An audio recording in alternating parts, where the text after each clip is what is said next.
Guys দেখো কি সুন্দর সুন্দর ক্যারেক্টার লাগাইছি, মারমো আর এইচ করবো, মানে প্রত্যেকটা ম্যাচে দেখবা যে আমি এইচ করবো, ঠিক আছে।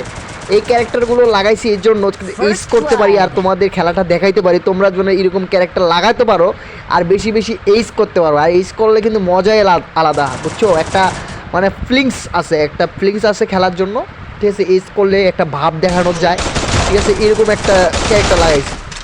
দেখো আমাকে যদি মারেও তারপর কিন্তু আমার এইচপিটা ফুল হচ্ছে, ঠিক আছে, ফুল হয়ে যাইতেছে। এরকম ক্যারেক্টার একটা লাগাইছি। দেখো প্রত্যেকটা ম্যাচ কিন্তু ফাইট করতেছি, ভালো ড্যামেজ দিতেছে, ভালো মনে করো শর্ট হইতেছে, দূর থেকে রেঞ্জটা নিতেছে ভালো, সেই রকম একটা ক্যারেক্টার লাগাইছি। প্রত্যেকটা ম্যাচে দেখো আমি এইচ করবো, ঠিক আছে, এইচ করবো। আর এই ভিডিওটা এতটুকু এই জন্য করতেছি যে তোমরা যদি আমার ভিডিওটা ফলো করো, মানে ভিডিওটা দেখো, দেখে যদি ফলো করো, ক্যারেক্টার লাগাও, তাহলে দেখবা যে একটু হলেও মানে খেলার মুভমেন্টটা তুমি ভালো পাবা, ঠিক আছে।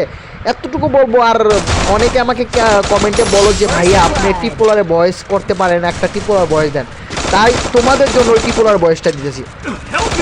গাইস এখন তোমাদের কাছে একটা ক্যারেক্টার লাগাইছি, ওই ক্যারেক্টারটা দেখাইতেছে, এই করার পরে বলবার যে না আসলে ভাই আপনি অসাধারণ একটা ক্যারেক্টার লাগাইছেন আর এই করছেন। ধন্যবাদ সবাইকে, এতটুকু বলবো।